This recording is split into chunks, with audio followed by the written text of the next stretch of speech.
لقد كان لكم في رسول الله أسوة حسنة.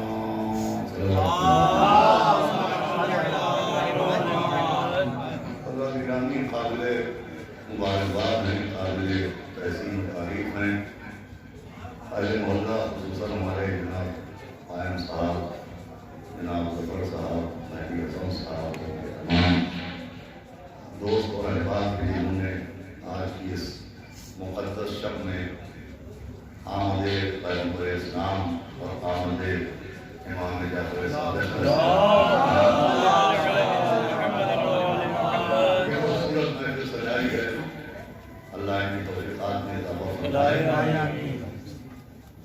ابھی محفل کے بعد شورائے کرام بارگاہ رسالت و بارگاہ امامت میں نذرانے عقیدت پیش کریں گے، لیکن محافل کی جو تقریریں ہوتی ہیں، جج کی جو تقریر ہوتی ہے یا محفل کا جو مقرر ہوتا ہے، تو محفل کے مقرر کا مقدر مسجد کے مؤذن کے مقدر جیسا ہوتا ہے۔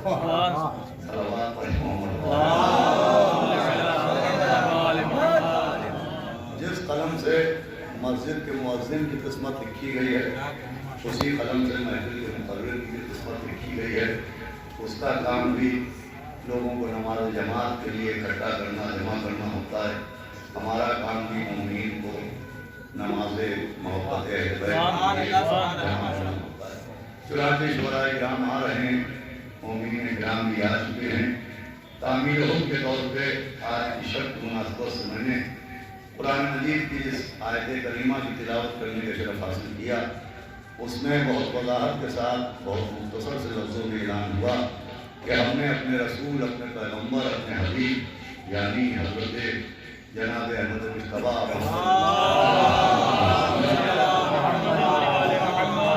سیرت کو تمہارے لیے نمونہ اعمال قرار دیا۔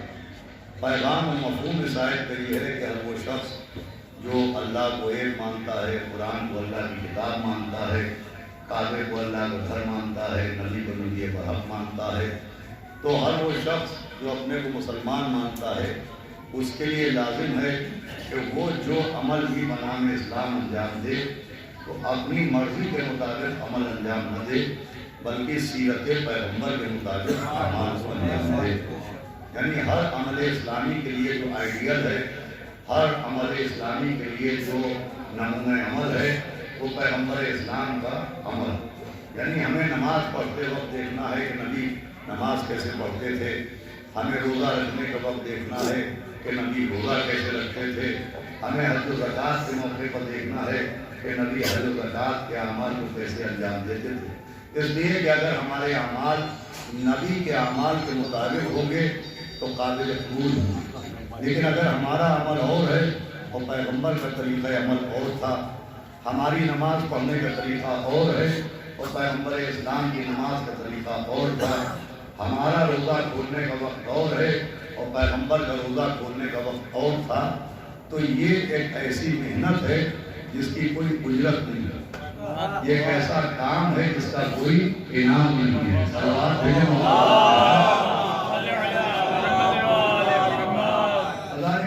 ہر مسلمان کے لیے لازم ہے جو اپنے تمام اعمال کے لیے پیغمبر اسلام کی سیرت کو یعنی ان کی زندگی کو نمونہ عمل قرار دے۔ لیکن ایک مسئلہ عزیزو یہاں یہ ہے کہ پیغمبر اسلام ہم سے آپ سے 1400 برس پہلے سرزمین مکہ پر آئے اور مدینہ میں آپ کی وفات ہو گئی۔ ہمارے اور پیغمبر کے درمیان 1400 برس کا فاصلہ ہے۔ وہ زمانہ ٹیکنالوجی کا زمانہ نہیں تھا، اس زمانے میں نہ یہ ویڈیو کیمرے تھے، نہ یوٹیوب تھا، نہ ٹیکنالوجی تھی، تو ہمارے پاس کوئی ایسا ویڈیو یا آڈیو نہیں ہے کہ جس کے ذریعے ہم دیکھ سکیں کہ پیغمبر اسلام کیسے نماز پڑھتے تھے، پیغمبر اسلام کیسے روزہ رکھتے تھے، پیغمبر اسلام کس طرح سے اعمال انجام دیتے تھے۔ پیغمبر کی سیرت کو سمجھنے کے لیے ہمارے پاس کوئی ٹیکنالوجی نہیں ہے۔ پیغمبر اسلام کی سیرت کو سمجھنے کے لیے ہمارے پاس ایک سورس ہے، ایک ذریعہ ہے جسے تاریخ کہتے ہیں۔ جس کو تاریخ کہتے ہیں، ہسٹری کہتے ہیں۔ ہم جب تاریخ پڑھتے ہیں تو ہم تاریخ کے ذریعے پیغمبر کی سیرت کو سمجھنے کی کوشش کرتے ہیں، لیکن عزیزوں صرف تاریخ کے ذریعے سیرت پیغمبر کو نہیں معلوم کیا جا سکتا، صرف ہسٹری کے ذریعے پیغمبر کی سیرت کو نہیں معلوم کیا جا سکتا۔ اس لیے کہ جب ہم تاریخ سے پوچھیں گے اور مورخ سے پوچھیں گے کہ پیغمبر کی سیرت کیا ہے اور پیغمبر کی حیات کیا ہے، تو مورخ پیغمبر کی جو بھی سیرت لکھے گا وہ مکے سے اور مدینے تک لکھے گا۔ آپ کی یہ توجہ شاعروں کے لیے معین و مددگار ہوگی۔ صلوات بھیجے محمد جب مورخ لکھے گا تو وہ مکے سے اور مدینہ تک لکھے گا کہ پیغمبر مکے میں دنیا میں آئے اور مدینے میں دنیا سے چلے گئے، یعنی صرف 63 برس کی زندگی اور 63 برس کی حیات تاریخ لکھے گی کہ وہ مکے میں آئے اور مدینے میں چلے گئے۔ تو اگر پیغمبر کا وجود مکے سے ہو، یہ لفظ بہت سنیے گا، اگر وجود پیغمبر مکے سے ہو تب تو تاریخ سے پوچھا جائے، لیکن اگر نبی کہیں کہ وہ اس وقت بھی نبی تھا،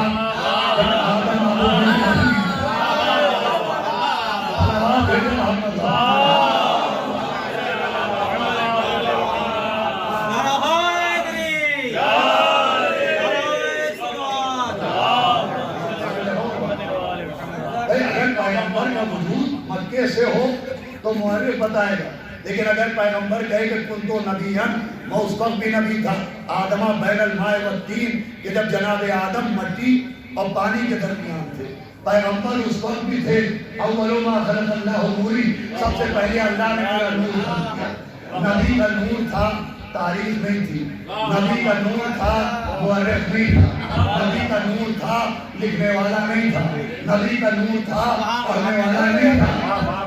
تو بھئی مکے سے جو ہوا وہ مورخ بتائے گا، مگر نورانیت کا حال کون بتائے گا؟ نبی کہے کہ میری حدیث سنو، انا و علی من نور واحد۔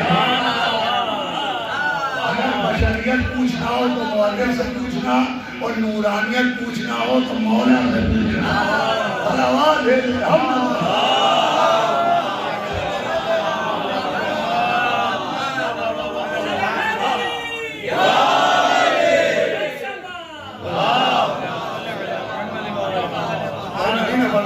نبیان، میں اس وقت بھی نبی تھا جب آدم و دل کے درمیان تھے، تو نبی کا وجود مکے سے نہیں ہے، وہ صاحب نبوت پہلے سے ہے، اب دنیا میں بعد میں آئے، سب سے پہلے اللہ نے ان کا نور بنایا، اول ما خلق اللہ نوری، کہ سب سے پہلے اللہ نے میرا نور خلق کیا، انا و علی من نور واحد، میں اور علی ایک ہی نور سے ہیں۔ تو نبی کا وجود مکے سے نہیں ہے، نبی پہلے سے نبی ہیں۔ یہی وجہ ہے کہ کل کی تاریخ 17 ربیع الاول جو ہمارے علماء کے نزدیک معتبر ترین تاریخ ہے، پیغمبر اسلام کی دنیا میں آنے کی معتبر تاریخ ہے۔ حالانکہ ملت مسلمہ میں اختلاف ہے، وہاں 1 سے 12 کے درمیان یہ نظریہ ہے کہ 1 سے 12 کے درمیان نبی دنیا میں آئے اور 1 سے 12 کے درمیان دنیا سے نبی چلے گئے۔ کسی نے لکھا کہ 1 ربیع الاول، کسی نے لکھا 30 ربیع الاول، کسی نے لکھا 8 ربیع الاول، کسی نے لکھا 9 ربیع الاول، کسی نے لکھا 12 ربیع الاول، وہاں کوئی طے ہی نہیں ہے۔ اور یہ ہے کہ 1 سے 12 کے درمیان نبی آئے اور 1 سے 12 کے درمیان نبی چلے گئے۔ چلیے ایک بات تو مان ہی لی کہ نہ نبی بغیر 12 کی آتا ہے،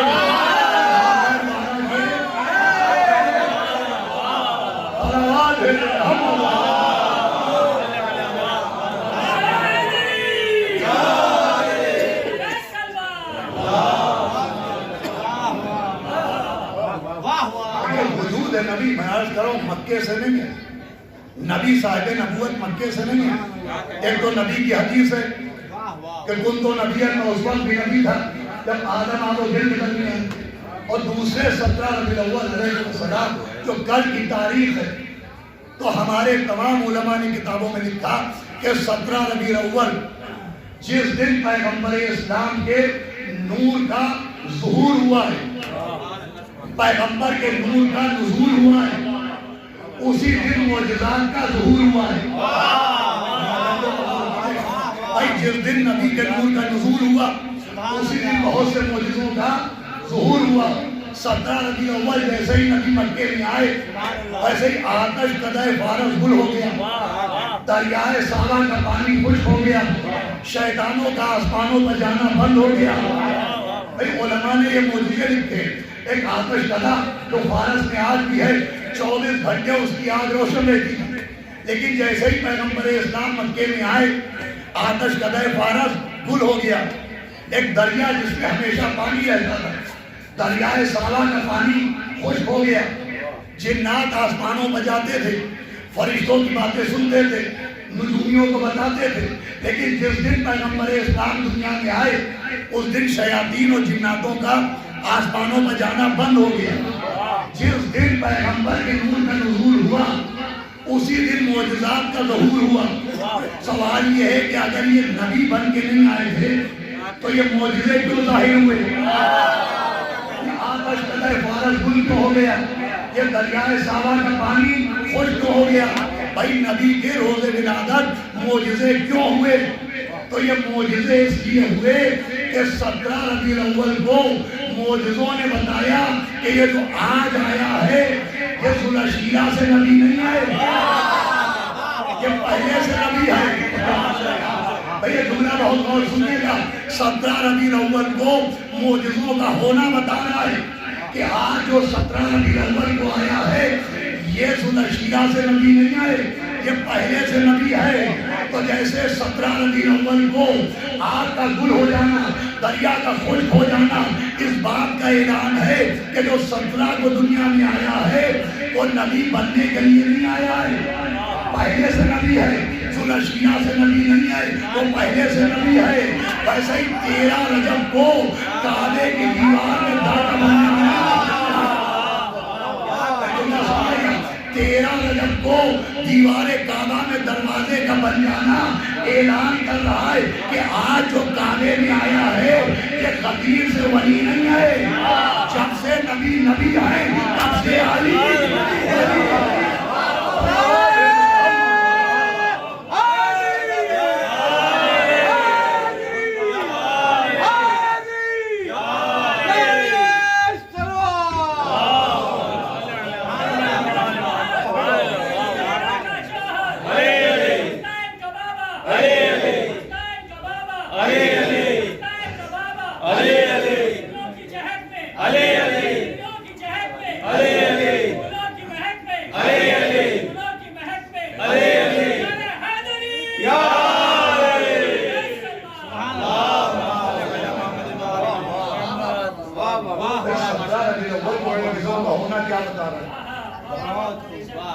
کا ہونا بتا رہا ہے کہ آج جو دنیا میں آئے ہیں یہ 40 سال کے بعد نبی بنے گے نہیں، یہ پہلے سے نبی ہیں۔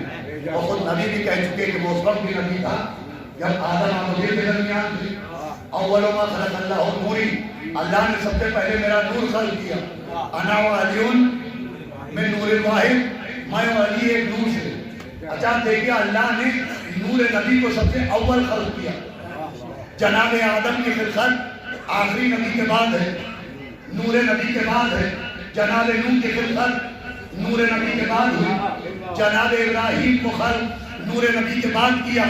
بھئی 1,23,999 انبیاء کو اللہ نے بعد میں خلق کیا، مگر نور نبی کو سب سے پہلے خلق کیا۔ مگر عجیب بات یہ ہے کہ جو بعد میں خلق ہوئے وہ دنیا میں پہلے بھیجے گئے، اور جو سب سے پہلے خلق ہوا وہ دنیا میں بعد میں بھیجا گیا۔ توجہ ہمارے یہاں آخر میں یہ کیا وجہ ہے کہ نبی سب سے اول خلق ہوئے، اول ما خلق اللہ نوری، تو جو سب سے پہلے خلق ہوا جس کا نور اول ہے وہ سب سے آخر میں آیا۔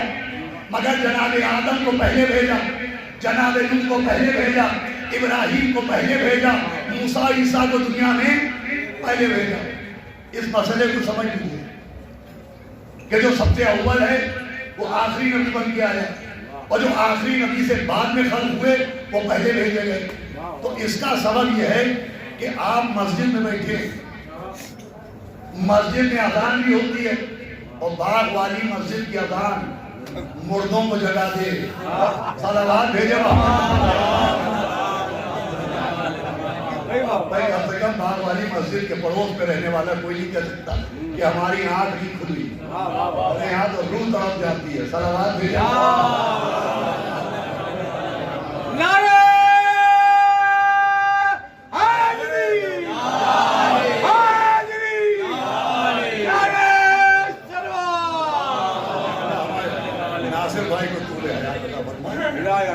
تو اذان ہوتی ہے, اذان کے بعد نماز ہوتی ہے. پڑھے لکھے لوگ بیٹھے یہ سوچ کے میں پڑھ رہا ہوں. آپ جب تاریخ پڑھیے کہ نماز کی تاریخ کیا ہے اور اذان کی تاریخ کیا ہے, تو پیغمبر اسلام 13 برس اعلان رسالت کے بعد مکے میں رہے اور اس کے بعد ہجرت کر کے مدینے میں آئے. 10 سال مدینے میں رہے. تاریخ یہ بتاتی ہے کہ نماز مکے سے شروع ہو گئی. نماز پڑھی جانے لگی مکے میں, لیکن مکے میں اذان نہیں ہوئی. آپ 13 سال کی مکے کی ہسٹری پڑھ لیجئے تو آپ کو مکے میں نماز ملے گی, لیکن مکے میں اذان کی آواز نہیں ملے گی. اذان کا حکم آیا 13 برس کے بعد مدینے میں. جو ہمارے یہاں نماز پہلے والی ہوئی, اذان کا حکم بعد میں آیا. 13 برس تک مکے میں آپ کو نماز نہیں ملے گی. نماز ملے گی لیکن اذان نہیں ملے گی. بھئی یہ بہت خاص بات ہے. بات آ گئی ہے تو میں ضرور عرض کروں گا کہ 13 برس تک مکے میں جب آپ کتاب پڑھیے تو آپ کو نماز ملے گی مگر وہاں اذان نہیں ملے گی. مجھے بتائیے مکے میں اذان کا نہ ہونا کیا اذان کے غلط ہونے کی دلیل ہے؟ ہمارے یہاں مکے میں 13 برس تک نماز ہوئی مگر اذان نہیں ہوئی, تو کیا مکے میں اذان کا نہ ہونا اذان کے غلط ہونے کی دلیل ہے؟ قاری صاحب مکے میں اذان کا نہ ہونا اذان کے غلط ہونے کی دلیل نہیں ہے یا غیر اہم ہونے کی دلیل نہیں ہے. مکے میں کثرت کفار کی دلیل ہے. چونکہ مکے میں کفار کی کثرت تھی, دشمنوں کی کثرت تھی, تو نماز تو چونکے چونکے پڑھی جا سکتی ہے مگر اذان چونکے چونکے. صلوات پڑھے محمد. ہمارے نماز تو آپ آہستہ آہستہ پڑھ لیجیے کمرہ بند کر کے, لیکن اذان تو چونکے سے نہیں ہو سکتی. تو مکے میں نماز ہوتی تھی مگر اذان نہیں ہوتی تھی. اذان کا نہ ہونا اذان کے غلط ہونے کی دلیل نہیں ہے. بھائی مکے میں آواز اذان کا نہ ملنا اذان کے غلط ہونے کی دلیل نہیں ہے, کثرت کفار کی دلیل ہے. اس بات پر میں اس لیے زور دے رہا ہوں کہ آج ایک طبقہ ہم سے کہتا ہے کہ صاحب ایسی محفلیں, ایسی قصیدہ خوانیاں, ایسی عزاداری اماموں کے زمانے میں تو ملتی نہیں. تو کان کھول کے سنیے, اذان مکے میں تو ملتی نہیں. وہ کہتے ہیں ایسی محفلیں اماموں کے زمانے میں نہیں تھی, یہ قصیدہ خوانیاں اماموں کے دور میں نہیں تھی, 2 مہینے 8 دن ماتم اماموں کے دور میں نہیں تھا. تو بھئی اذان بھی مکے میں نہیں تھی. تو جیسے اذان کا مکے میں نہ ہونا اذان کے غلط ہونے کی دلیل نہیں ہے, کثرت کفار کی دلیل ہے, ویسے ہی عزاداری یا محفلوں کا اماموں کے دور میں نہ ہونا ان کے غلط ہونے کی دلیل نہیں ہے, کثرت منافقین کی دلیل ہے.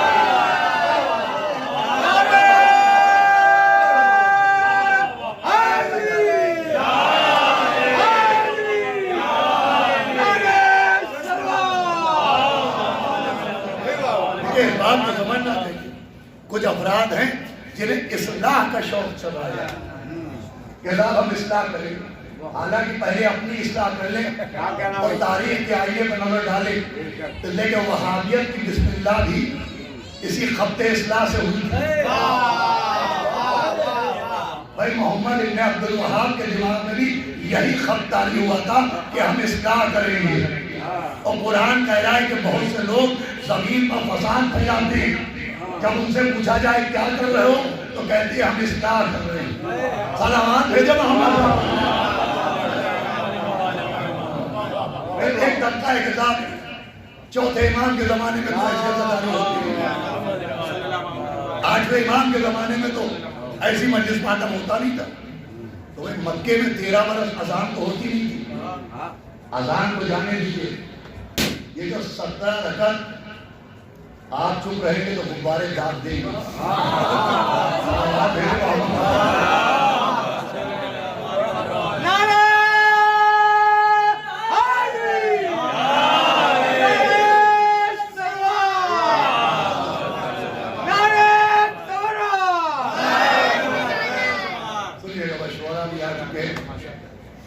اذان کو اذان ہے اپنے بچوں کے لیے میں عرض کروں.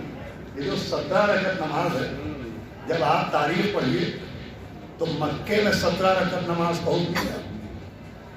مکے میں 13 سال تک صرف 11 رکعت نماز پڑھی ہے. صرف 11 رکعت. نماز فجر مکے میں 2 رکعت تھی. مدینے میں بھی 2 ہوئی. مغرب کی نماز مکے میں بھی 3 رکعت تھی. لیکن ظہر عصر و عشاء کی نمازیں 4 رکعت نہیں تھی. یہ مکے میں 2 رکعت تھی. مکے میں رکعتیں کم تھی, مدینے میں رکعتوں میں اضافہ ہو گیا. کیوں؟ اس لیے کہ مکے میں دشمن زیادہ تھے, مدینے میں 2 زیادہ مل گئے. وہاں رکعتیں کم تھی, یہاں رکعتوں میں اضافہ ہو گیا. اب لوگ کہتے ہیں صاحب ایام ہم تو چہلم تک ہیں. یہ 2 مہینے 8 دن نوابوں نے بڑھا دیے تو نماز بھی 11 رکعت تھی, 17 رکعت نبی نے بڑھا دی.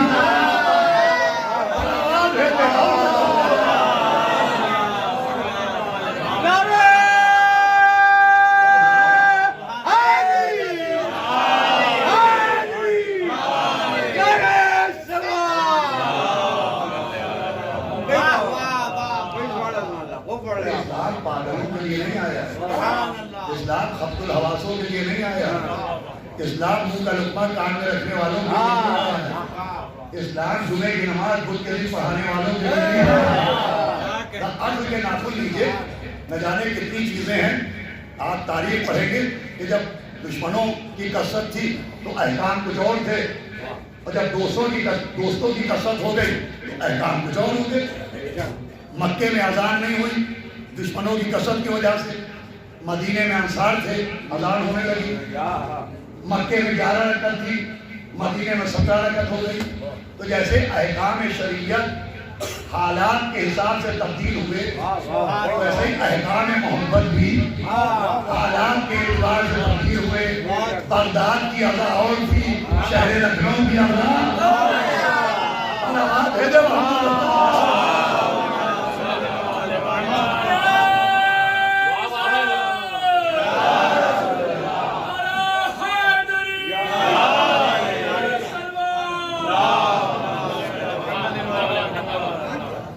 شریعت پر نظر ڈالیں. یہ تو ضد ہے کہ صاحب ویسی عزاداری کیجیے جیسی اماموں کے دور میں ہوتی. ارے تو بھیا بنی امیہ کے زمانے کی عزاداری اور ہے اور ہمارے ملک ہندوستان کی عزاداری اور ہے. صاحب ویسے عزادار بن جائیے جیسے چوتھے امام کے دور میں تھے, جیسے 5ویں 6ویں امام کے دور میں تھے. تو میں ضدی تو ہوں نہیں. آئیے ہاتھ ملائیے, ایک بات میں مانوں, ایک بات آپ مانیں. میں ویسا عزادار بنا جا رہا ہوں, آپ ذرا سے بنی امیہ بن جائیے.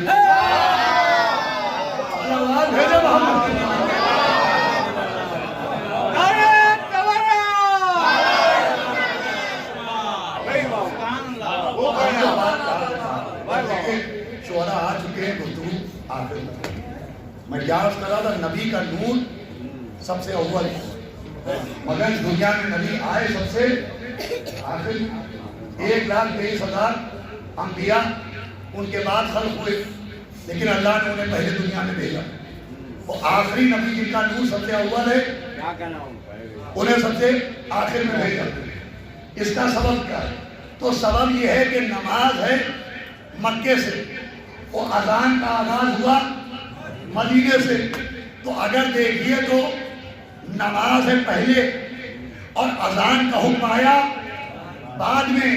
مگر اسے کیا کیجئے کہ جو پہلے آئی وہ بعد میں پڑھی جاتی ہے, وہ نماز جو پہلے آئی وہ بعد میں پڑھی جاتی ہے, اور وہ اذان جس کا حکم بعد میں آیا وہ پہلے پڑھی جاتی ہے. تو جو فرض نماز و اذان میں ہے وہی آخری نبیوں سارے نبیوں میں ہے. بھائی انبیاء اذان کی طرح ہیں, خاتم الانبیاء نماز کی طرح ہے. آدم اذان کی طرح, نوح اذان کی طرح, ابراہیم اذان کی طرح, موسیٰ اذان کی طرح, عیسیٰ اذان کی طرح, ہمارا نبی نماز کی طرح. اب اسے کیا کیجیے, اذان مستحب ہے, نماز واجب ہے.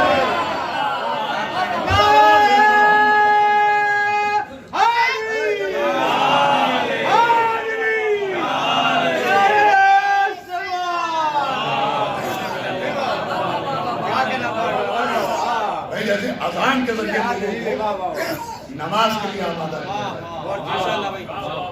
اذان کے ذریعے لوگوں کو نماز کے لیے آمادہ کیا جاتا ہے. 1,23,999 نبیوں کے ذریعے اللہ نے آخری نبی کی آمد کے لیے آمادہ کیا. انبیاء آ چکے, آمادہ ہو جاؤ, خاتم الانبیاء بھی آنے والا ہے. ایک وجہ تو یہ, بس آخری بات شعراء بھی آ گئے کہ نبی ہیں سب سے پہلے, مگر فہرست نبوت میں سب سے بعد میں بھیجے گئے. ایک سبب یہ بھی ہے کہ ابھی جشن ہوگا جو اس میں نظامت ماشاءاللہ حضرت نبی صاحب فرمائیں گے اور یہ شعراء کرام کو دعوت دیں گے. ابھی آپ خود ملاحظہ کیجیے گا اور زندہ جیتی جاتی مثال پیش کریں. جب یہ نظامت کریں گے تو مبتدی شعراء کو پہلے پڑھوائیں گے, اساتذہ کو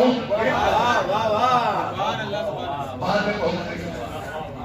پہلے نوجوان بچوں کو رحمت دی جائے گی کہ پڑھائیں اور بارگاہ رسالت امامت میں نظام. اساتذہ کو سب سے بعد میں بلایا جائے گا. کیوں ایسا کیوں؟ یہ مبتدی پہلے کیوں پڑھتے, اساتذہ بعد میں کیوں پڑھتے؟ اس لیے کہ جشن کا معیار بڑھتا رہے. بھائی معیار جشن بڑھتا رہے, جشن کا گراف اوپر جاتا رہے. اگر مبتدی پہلے پڑھے گا اور استاد آخر میں پڑھے گا تو معیار جشن بڑھ جائے گا. لیکن اگر اساتذہ کو پہلے پڑھوا دیا اور مبتدی شعراء کو بعد میں تو معیار جشن گر جائے گا. اور تو ہمارے یہاں محفل کا معیار گر جائے گا. اللہ بھی چاہتا ہے کہ ہدایت کا گراف بڑھتا رہے, معیار ہدایت بڑھتا رہے, معیار ہدایت گھٹنے نہ پائے. بھائی اگر اللہ آخری نبی کو پہلے بھیجتا اور آدم ان کے بعد آتے, اور جو ہمارے یہاں اگر آدم بعد میں آتے اور فخر آدم پہلے آتے تو معیار ہدایت گر جاتا. اگر افضل پہلے آتا اور مفضول بعد میں آتا تو معیار گر جاتا. اسی لیے اللہ نے آدم کو نبی کے بعد نہیں بھیجا, آدم کو آخری نبی کے بعد نہیں بھیجا, آدم کو بھی آخری نبی کی جگہ نہیں بھیجا. اور ایک بات سمجھائی کہ جب آخری نبی کے بعد جنت کا گیہوں کھانے والا نہیں آ سکتا تو بادے فلم کھانے والا.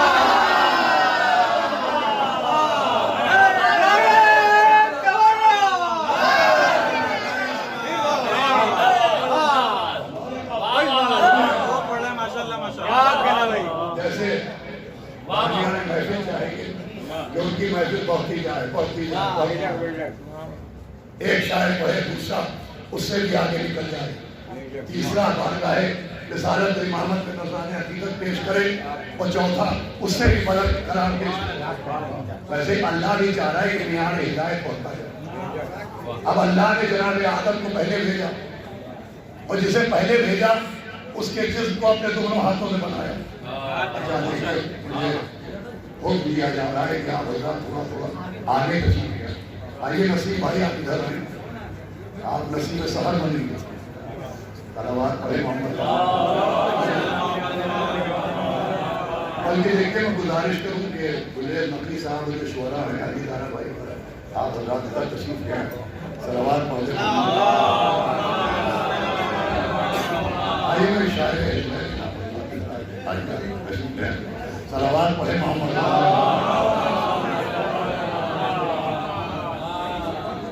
ایک اس سے بھی بہتر ہوگا.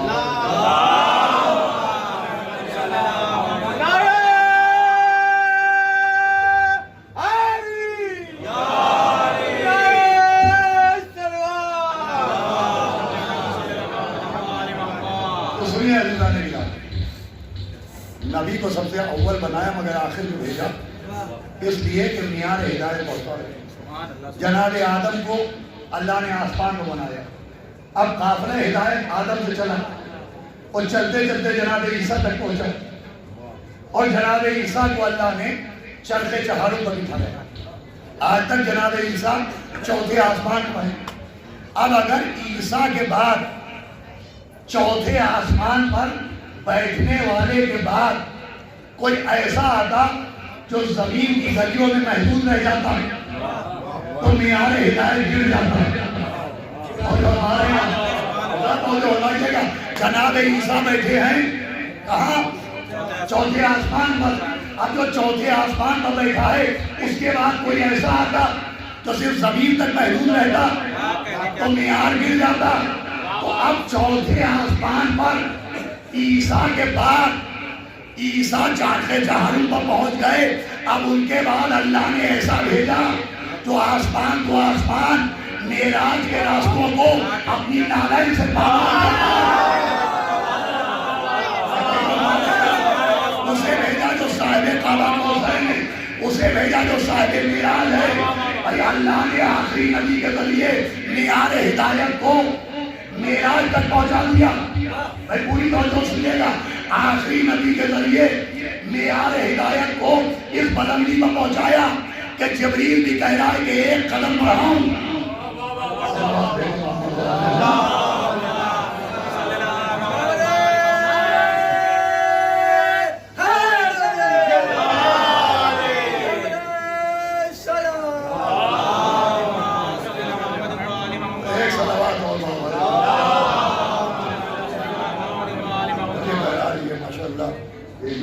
چینلز والے بڑی خدمت انجام دیتے ہیں کہ وہ مومنین جو نہیں آ سکتے وہ گھر میں بیٹھے ہوئے اس عبادت میں شریک ہے۔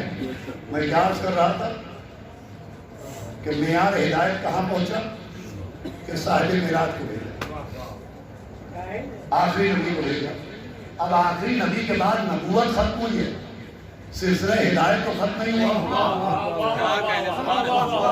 آخری نبی کے بعد نبوت ختم ہوئی ہے، سلسلہ ہدایت تو ختم نہیں ہوا، ہدایت کا سلسلہ تو جاری رہے گا۔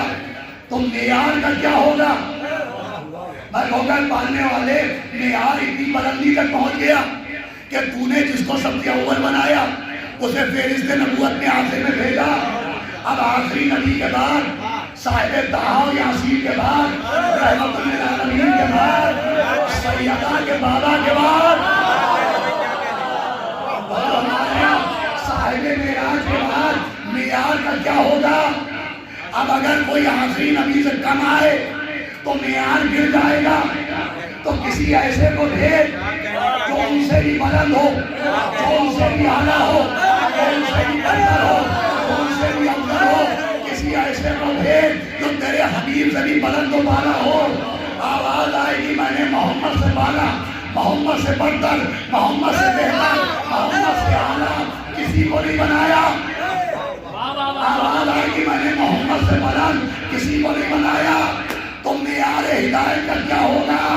آواز آئے گی میں نے تو محمد سے بلند کسی کو نہیں بنایا، لیکن اب میرے محمد کی مرضی وہ خود ہی اگر کسی کو قدیر میں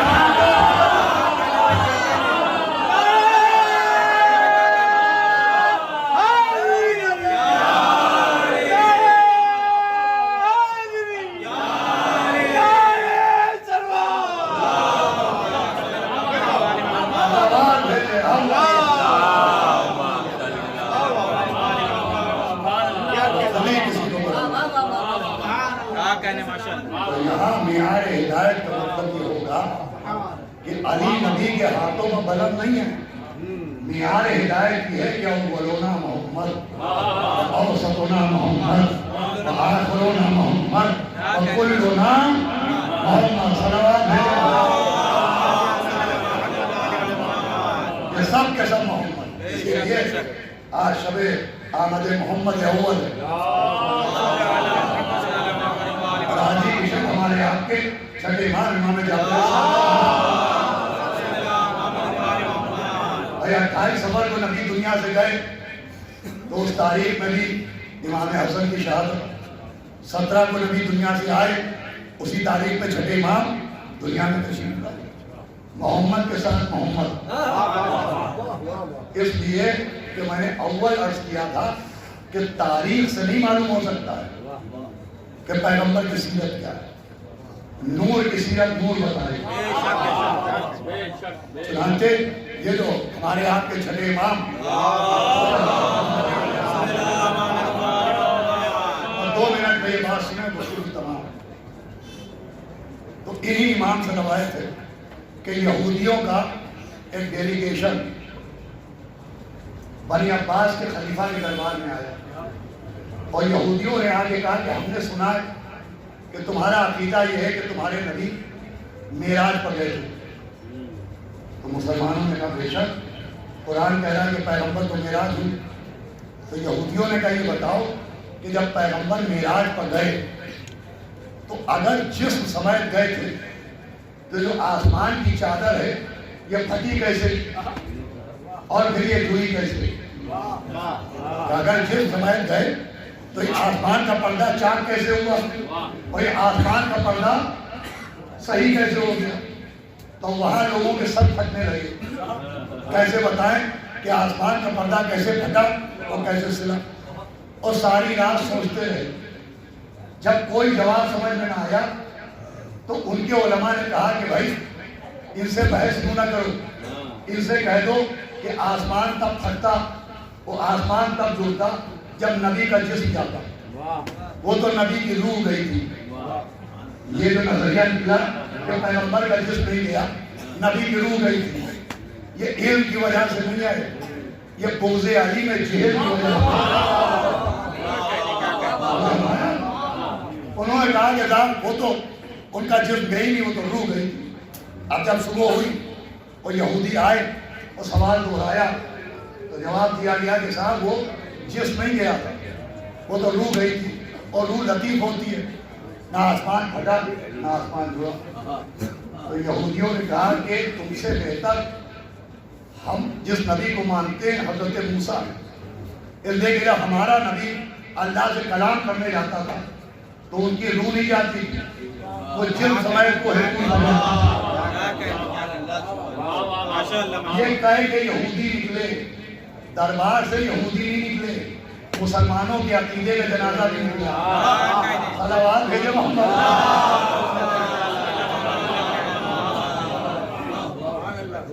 ایک شخص نے چھٹے امام کو بتایا کہ حضرت یہ مرحلہ، تو امام نے اپنے صحابی سے کہا کہ تم جاؤ اور یہودی ابھی مدینے کی سرحد پہ بارڈر پہ ہوں، انہیں روکنا، ان سے پوچھنا وہ کیا پوچھ رہے ہیں، تو کہیں گے کہ اگر نبی کو معراج ہوئی اور جسمانی معراج ہوئی تھی تو آسمان کا پردہ کیسے پھٹا تھا اور آسمان کیسے جڑا تھا؟ جب وہ تمہیں ملیں اور سوال کریں تو تم کہنا تم جو گھوڑے پر بیٹھے ہوئے اپنے گھوڑوں کو تیز رفتار سے دوڑا رہے ہو تو سامنے سے ہوا آ رہی ہے، یہ بتاؤ جب تم گھوڑے دوڑاتے ہو تو یہ ہوا آگے سے پھٹتی کیسے ہے؟ ہوا کی چادر پیچھے سے جب اس سے بھی سمجھ میں نہ آئے، سنیے گا، تو امام نے کہا جب اس سے بھی سمجھ میں نہ آئے تو ان سے کہنا یہ بتاؤ جو سمندروں میں کشتیاں چلتی ہیں تو آگے سے پانی پھٹتا کیسے ہے، پانی جڑتا کیسے ہے؟ امام نے کہا ان سے کہنا کہ یہ جو آسمان ہے یہ کوئی کپڑے کی چادر نہیں ہے، یہ ہوا کی مثال ہے، یہ پانی کی مثال ہے۔ صحابی امام پہنچے، یہودیوں کو روکا، سوال سنا، امام کا جواب پہنچایا، کہ تم پوچھتے ہو کہ جسم کیسے گیا کیسے آیا، تو جیسے تم گھوڑوں کو ہوا میں دوڑا رہے ہو، جیسے ہوا کی چادر پھٹتی ہے ہوا کی چادر جھولتی ہے، جیسے پانی کی چادر پھٹتی ہے پانی کی چادر جھولتی ہے، ویسے جب ہمارا نبی گیا تو آسمان کی چادر پھٹی، آسمان کی چادر جھولی۔ یہ سننا تھا کہ یہودی گھوڑے سے اترے اور آنے والے صحابی امام کا ہاتھ اپنے ہاتھوں میں تھاما اور کہا تمہیں خدا کی قسم، تمہیں تمہارے نبی کی قسم، یہ بتاؤ کہ جو تم ہمیں بتا رہے ہو تمہیں کس نے سکھایا؟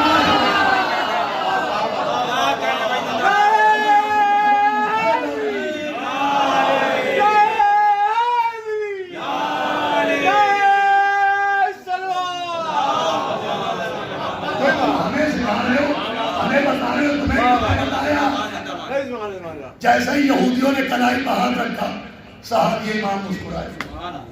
کبھی یہ میرا جواب ہے, میرا دہن ہے, میری فکر ہے. یہودیوں نے کہا جیسے ہمیں یہ یقین ہے کہ موسیٰ نبی برحق تھے, ویسے ہی یہ یقین ہے کہ یہ جواب صادق اہل بیت کے سوا کوئی نہیں. آواز ہے محمد. بھائی نور کیا ہے, نور ہی بتائے. نورانیت کے بارے میں نورانیت ہی کے ذریعے بات. اسی لیے اللہ نے انتظام کیا کہ دن ایک ہے, دو دو نوروں کی آمد. آئیے ہم دعا کریں کہ اللہ پیغمبر اسلام صلی اللہ علیہ وسلم پیغمبر صادق علیہ السلام کے نور کے تصدق میں, رحمت للعالمین کے صدقے میں, صادق اہل بیت کے صدقے میں, وہ تمام افراد جنہوں نے اس عظیم الشان محفل کا انعقاد کیا. یہ بڑی کمی تھی کہ آج کی تاریخ میں کم سے کم اس علاقے میں جیسی محفل ہونا چاہیے ویسے نہیں ہوتی تھی. اللہ اس جج کو اور آگے بڑھائے. اراکین خصوصاً ہمارے قائم بھائی, ہمارے مہدی حسن صاحب, ہمارے ظفر سلطان پوری صاحب اور تمام افراد جو اس میں شریک ہیں, جامع حملے سے پہلے جنہوں نے حصہ لیا ہے, جو تشریف فرما ہے, جو شعراء ہیں, وہ سب اہل بیت اطہار کے صدقے میں ہر بلا ہوا. خصوصاً جو افراد اہل بیت کے غم غم ان کی خوشی میں خوشی مناتے ہیں, انہیں سوائے غم اہل بیت کے کوئی بے روزگار ہیں انہیں روزی روٹی ملے, بیمار ہیں ان کو شفا ملے, پریشان حال ہیں.